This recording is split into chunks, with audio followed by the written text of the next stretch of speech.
السلام عليكم ورحمة الله وبركاته، ازيكم حبايبي عاملين ايه؟ يا رب تكونوا بخير. معكم احمد من قناة بيت العيلة.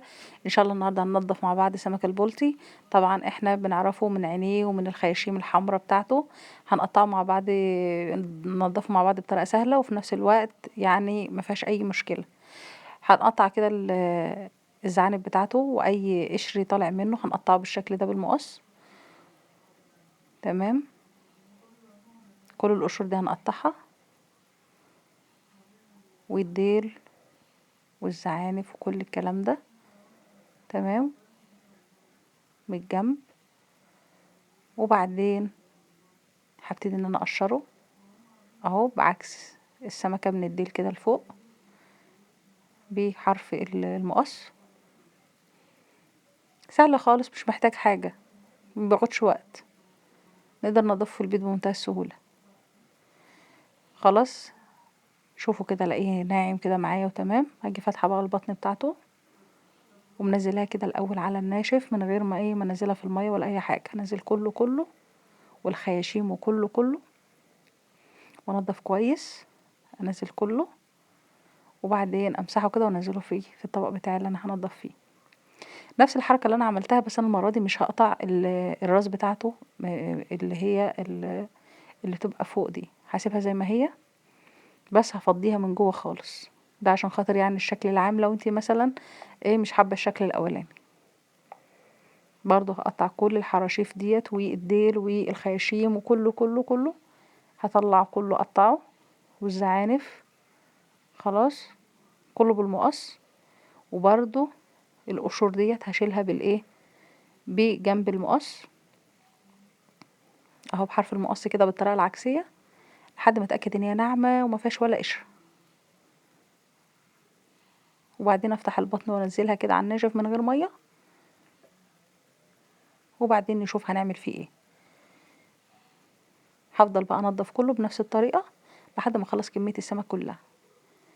وطبعا السمكة الطازة انا قلتلكوا عليها اللي هي تبقى خاشمة حمرا، تعرف ان هي لسه جاية من البحر ومش متلجة، وعينيها تلاقيها كده بتلمع وكويسة، وتلاقي السمكة نفسها ايه،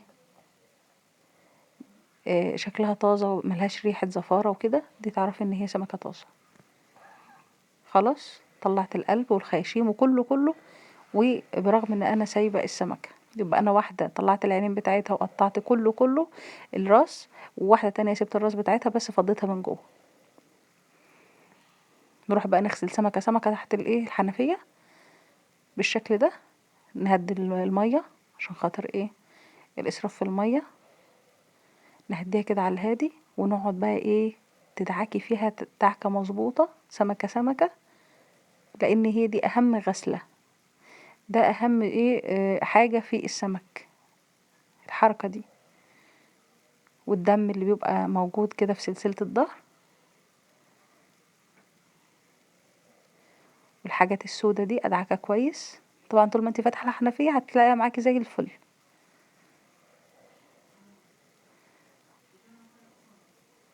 والخياشيم كده مكان الخياشيم عشان بيبقى ايه في مادة كده مخاطية اللي هي بتبقى في الراس، ادعكها كويس برضو علشان خاطر ايه اهي دخل صباعي كده فيها. تمام. جدت معايا وبقت زي الفل اهي. سمكة سمكة اعمل فيها نفس الحركة. اول غسلة دي اهم غسلة في السمك.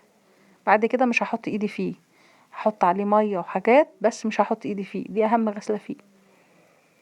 اهو بشيل اي حاجة انا نسيتها فيه، مثلا دم، حاجة معلقة كده، دم معقود اي حاجة اهو، تجمعات دموية بشيلها لحد ما يبقى معايا زي الفل. تمام. ما شاء الله عليه. بعد كده خلصت طبعا الدور التاني، بجيب دقيق بحط في مية كده دوبه، ده عشان الزفارة، وبعدين احط فيه السمك ده تاني مرة. طيب لو انا مش عايزة دقيق، تقدري تعملي ربع شفشق طماطم، تكوني بتعملي طبيخ كده تسيبي ربع شفشق طماطم وتيجي حاطاه على مية السمك، مية بس من غير دقيق. طب مش عايزة ده ولا ده، تالت حاجة ان انا اعمل الرز، بغسل الرز، المية الرز او النشا بتاع الرز احطها على السمك. التلات حاجات دول بيقضوا على الزفارة تماما. بعد كده اما اسيبه بقى يتنقع حبه حلوين كده نص ساعه، اجي شطفاه وبعدين بقى احط عليه ملح بحري او الملح الخشن او اي ملح متوفر عندك، بس يفضل يكون ملح البحري، ده ملح خشن اهو، الملح البحري الرشيدي. واحط شويه خل وليمون، هينزل كل الدم بقى وكل التجمعات اللي فيه وهيبقى زي الفل. وبعدين شطفته وفتحته كده كام فتحة في الجناب علشان خاطر لما اجي احشيه يشرب من التتبيلة ويبقى مية مية. تمام كده. ده تنظيف السمك سهل وبسيط ومفيهوش اي حاجة خالص، وفي نفس الوقت مفيش اي زفارة، وتاكلي سمك على حق، ولا في ريحة وحشة ولا اي حاجة. مفيش بره مش هيعملك الكلام ده، ولا عمره هينضف لك السمك بالطريقة اللي انت هتنضفيها دي. الحشو طبعا احنا عملناه قبل كده كتير مع بعض، اللي هي التوم على الزعتر على الكمون على الليمون على الشطة والملح بتاعك، وبنيجي حاشينه بالشكل ده. واعصري بقى ليمون كتير كتير وبعدين بدريه واقليه.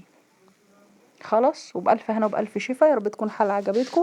ان شاء الله انتظرونا في حلقة جديدة ووصفة جديدة، والسلام عليكم ورحمة الله وبركاته.